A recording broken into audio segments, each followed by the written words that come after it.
This video is brought to you in part by the patrons of the Lazy Eyebrow, and from the comments and watch time from viewers like you. Thank you! Well, hello YouTube! Greetings from the Lazy Eyebrow to a different kind of video from the norm. Alternators! I love them. I love them so much. I've only been able to talk about them briefly here and there, and for them being my favorite subline of Transformers, I'm shocked I only ever got to make 2 videos for them. A lot of this boiled down to the fact that I didn't have any Alternators figures for the longest time, but recently that's changed in my case, as I now have every Alternators figure that's been released in North America, which totally surprised me. This was not a turn of events I was expecting, so a big thank you to a fellow named John down in the US of A for making this video possible. Anyway, rather than make a long, extensive review for each individual car and you not see anything from me for Alternators for about a year and a half, I thought it best to make a retrospective ranking video in which all the molds get a mini review to boot, and any of the figures that I think are truly outstanding will get a video of their own in the future if I so fancy. Looking at you, Decepticharge. Before we get there though, here's some things to keep in mind. First, this is all opinion. If your favorite mold is Trax and you hear me dumping on it, that doesn't mean your opinion is necessarily wrong, I just don't like it. Second, I'm not so much judging a mold based on how well it matches the character, as in some cases there's upwards of 3 characters that share the mold. This is more a list of which ones I think work really well, which uses their accessories in really cool ways, and if you were to get any one of them, which one I think really showcases what made the series great. That being said, sometimes something like how well it does suit a character will be factored in. Third, this is strictly Alternators, and not so much the Binaltech variants, as cool as that would be, as there were a few other characters that came out for the diecast versions that are not present here. Finally, this list doesn't necessarily mean that any of them are bad figures, as all the Alternators figures do make great cars, and it's cool they do. Just some translate to robot better than others. I do recommend getting any of these things if you have the chance. So, with that out of the way, there are 13 of these molds used for 28 characters. Let's get ranking from my least favorite to my favorite of these molds, starting with number 13, 2004 Corvette C5 Z06. Characters used, Trax, Swerve, and Ravage? So, starting with this list is a mold I've already alluded to not liking. It's the Corvette C5 mold, and it's just... no. Like, first off, the car mode is great, as they all are. They've designed the hood to open up just like the actual C5 did, showcasing the LS6 engine the Z06 was known for. That's a really cool touch, as is having disc brakes be present on all 4 wheels. That's also highly appreciated, with Ravage getting the best detailed ones out of them all. But aside from being an okay model of the C5, this is kinda where it all starts to fall apart. For starters, the trunk doesn't open. On a series designed to have all of this function, that's kinda lame. The rocket pods are visible in the cabin section, more so visible on the Ravage variant, being that this is supposed to be a convertible, and all of that is nothing compared to its abysmal failure as a robot. Like, this is just a mess! The biggest failure out of all this is that they've included a fake windshield section for Trax's sake, and on a subline that's biggest claim to fame is being scale model cars that just own the fact that they have car parts, this ends up becoming the weakest one in the series for that alone. And that's not really talking about how the back is just an explosion of car hanging off haphazardly at the back. In short, about the only positive thing about this mold is that Trax gets to be a Corvette again. As for my favorite of the 3... Trax, I guess, because this doesn't suit Ravage, unless you count the missile pods, but that's the only nod it gets, and Swerve suffers from a good old-fashioned case of GPS, so Trax by default. Live it up, Trax. Number 12, Dodge Ram SRT-10, Optimus Prime and Nemesis Prime. So this is kind of an interesting one. The vast majority of these figures are sports cars, so to see a pickup truck in this line is kind of interesting in and of itself. What makes it even more interesting, though, is that the truck this is based off of is one of those weird Dodge having a moment kind of vehicles. Like, there's nothing I could say about this thing that regular car reviews hasn't already beautifully put into words and noises. And you're going to get noticed. Not by everybody. Because to commoners, this is just a Dodge from the early 2000s. But to gearheads, this is the beginning. Regular Ram trucks were selling well in the early 2000s, and so was the Viper sports car. Why combine the two? Oh, there is no one coming. I'm just going to roll into first gear. Oh, I'm just a short bed pickup. Nothing going on, nothing to see here. I'm just gonna roll into the power band. Here comes a...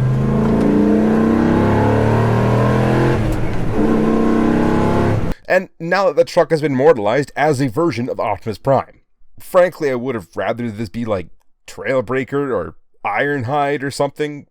Anyway, that kind of does it for positives. It's a really interesting truck. In fact, it's the only truck in the series, and I think it looks good for what it did. The robot, on the other hand, is just terrible.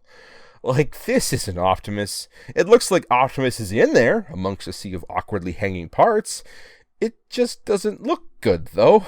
The front bumper falls off constantly. The seats are literally hanging off the arms because they have nowhere else to go.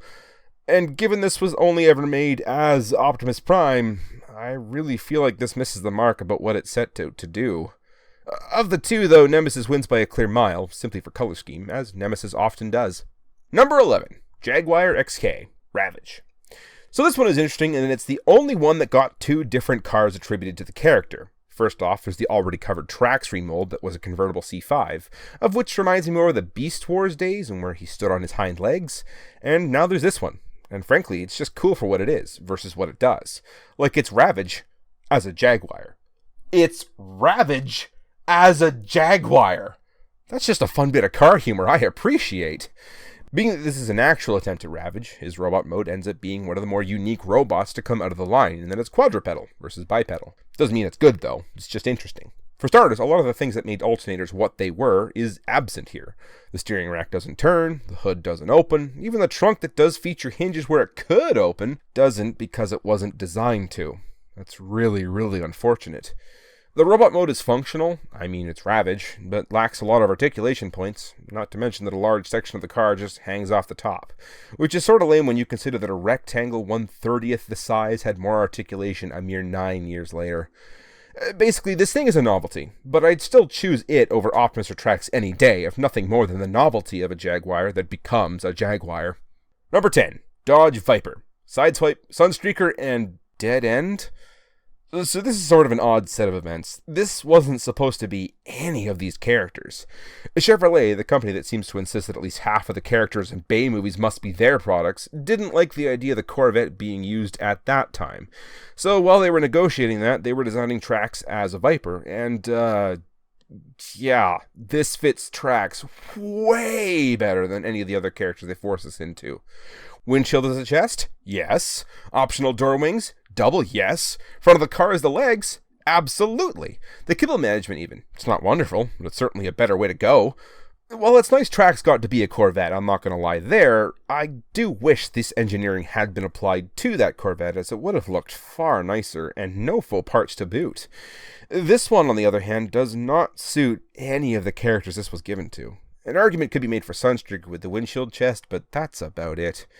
In general, though, the mold itself is okay. The legs are terrible in terms of articulation, but the arms work really, really well. I quite enjoy how the seats fold over. The windshield compresses over that. It makes a semi-decent torso. It all just sort of works. I mean, it's not a great robot at the end of the day, but there's some clever things going on, and it's definitely not the worst thing out there. As usual, the card modes are great. Steering is kind of limited, which is unfortunate, and the trunk doesn't open either. But hey, you get two distinct looking modes, the base package convertible and the Aero Kit Street Racers. Of the three, I think Sunstreaker wears this the best. Number 9, Ford Mustang GT, Wheeljack and Grimlock. This one I might get a bit of flack for, as if not for a few things, this figure might be a little bit higher up on my list. Like, as far as the early 2000s Mustang GT goes, it does a fantastic job emulating that. The steering works, the trunk opens, the hood opens to reveal the 5.4-liter V8. At first glance, the robot is halfway decent too, with parts of the car making up the chest and the legs. I like how the seats are what the feet are made out of, and how most of it is situated. The way the door wings are situated are vaguely reminiscent of Wheeljack's wings or Grimlock's dinosaur parts, so what went wrong? This went wrong.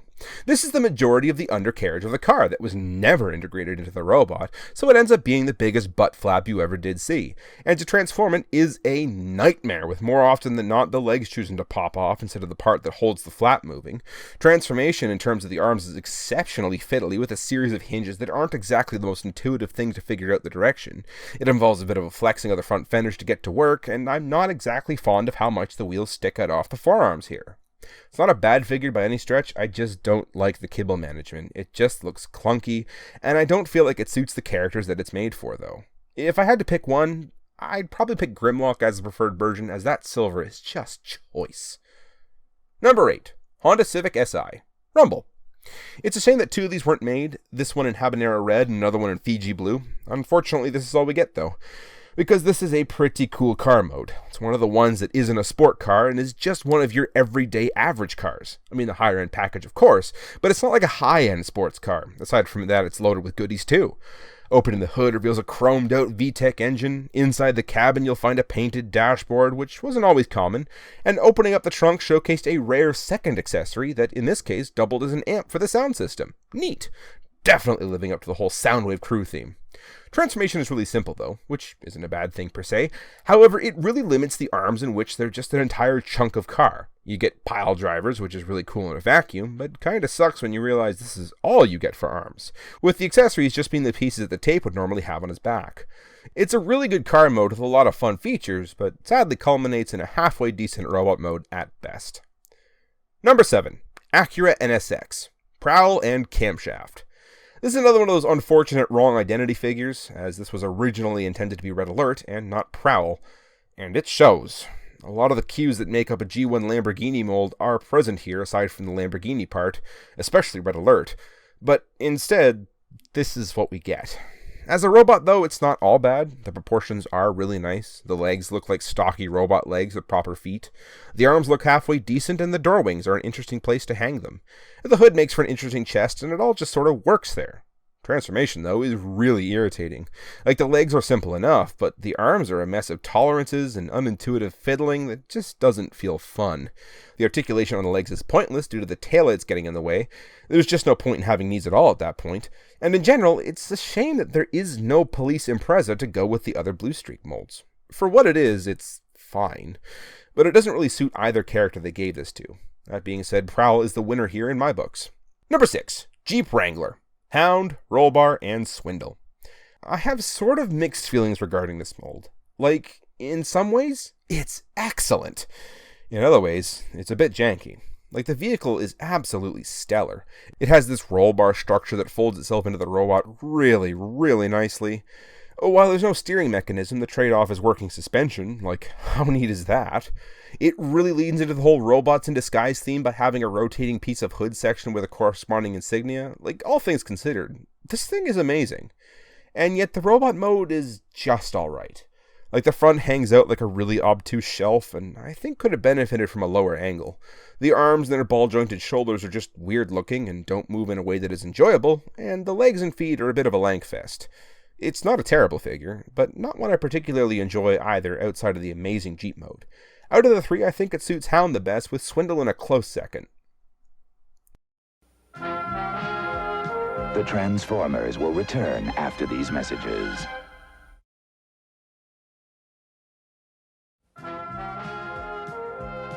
We now return to the Transformers.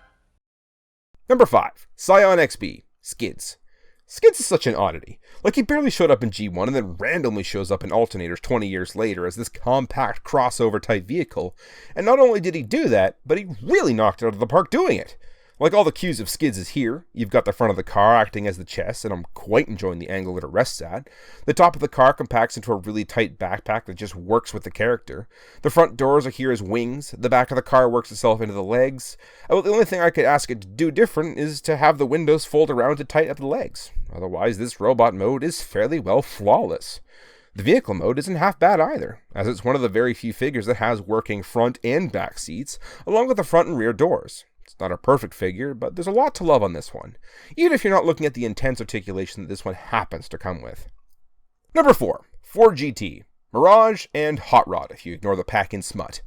This is hands down one of the best alt mods in the line. There is, I think, 2 or 3 panel lines in this whole car that is there just for the robot, and it just results in this really clean vehicle.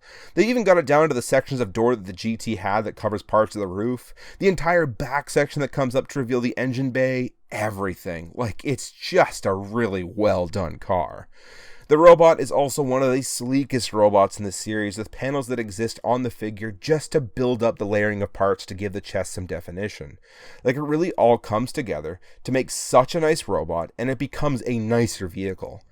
Now, unfortunately, there's not much you can do with the doors or the back of the car in robot mode, and they just kind of hang out. But even so, the end result still feels like a robot that is made of car, rather than just wearing a car. Of the two, Mirage is the winner by a clear mile in my case. Number 3. Honda S2000. Wind Charger, Decepticharge. This one shocked me with how much I liked it. In fact, up until a few months ago, I didn't even know it existed, and it ended up becoming one of my favorites. The car mode is just so dang clean. Sporting all the usual car bits, however, it also comes as a convertible, and not like Sideswipe and Ravage in that they're missing their tops. I mean that the soft top or hard top is removable, and you can plug in either as a replaceable top-down configuration. That's really cool. Transformation is fairly simple, which is a nice thing, and results in this really, really sleek looking robot that comes with some of the best arm articulation in the series. See, most of these cars end up swimming in their alt mode, but not this guy. Like, not a single bit of the car goes to waste, and the end result is just top notch, with the hard or soft top acting as an extra accessory to plug in as a shield. Like, I really like the end result here. As for some negatives, the leg articulation isn't the best, with the knees being borderline useless, and due to some corporate objections from Honda's North American division back in the early 2000s, the weapon ends up being neutered in comparison to the Japanese variant, which features the superior gun versus the shield. Why is the gun better than the shield? Only because the barrel becomes the drive shaft of the car. Like, that's such a cool pack-in accessory. I've designed a replacement barrel to make it work, though I haven't printed it yet, but like, God, I wish this figure just came with this out of the box. It's such a shame they had to pull this. In any case, of the two, I feel like Decepticharge is the clear winner here. The spoiler bits of the trunk adding that extra ab definition, and the yellow really making the figure pop. Like, not a lot of Decepticons come in this color of yellow, so it's really cool to see here. Number 2, Subaru Impreza. Smokescreen, Silver Streak, Ricochet. This is hands down one of my favorite modes. The Subaru Impreza just looks exceptionally clean in alt mode, with panel lines majorly being restricted to the actual panel lines of the car. The doors open up to reveal the front seats, in which right and left hand drive variants exist. I really do love Smokescreen's change to the World Rally Championship instead of being the Impreza, but forcing Devin Door's racing scheme onto him. Like, I really respect the decision to make it a race car of the era. I love the intercooler as the accessory. That's an unusual inclusion as a weapon accessory, but they've really made it work. I love that as far as Silver Streak and Smokescreen go, the robot really suits what makes them a modernized take on the G1 shape, and it just hits all the marks. I especially love how the front seats and floorboards morph into the ab section for really effective use of car parts, and it's just so great. Easily one of the best Alternators has to offer, with my favorite of the trio being Silver Streak, and the way the colors just seem to work for the figure. If you want to see my full thoughts for the mold and as it applies to Ricochet, check out the full review here. Number 1. Mazda RX-8, Jazz and Shockwave. The RX-8 is everything I love about the Impreza, but dialed up to 11. The hood opens, the front doors open, the rear half doors open, the trunk opens. It's just such a well-crafted vehicle in terms of functionality. But where it excels over the Impreza is its commitment to a full interior.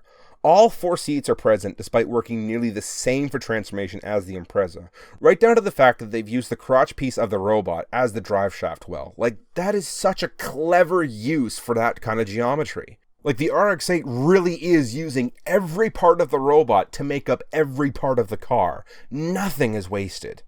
The robot mode is also everything I love about the Impreza, but polished off as well. Abs make up the seats, the door wings, the fairly well compressed back section, the half doors making for tidier feet in the back than the Impreza, with the back bunker making up the toes. Like, the way this thing transforms is dang near well the epitome of Transformers, with your hood chest and the back of your car making out the legs, and the RX mold just wears it so well. In terms of favorite, it's hard to pick. Both of them are really, really good. Shockwave is clearly the cooler of the two, yet the mold just really, really works for Jazz, so that kinda makes it hard to pick. Honestly, either of them are worth getting.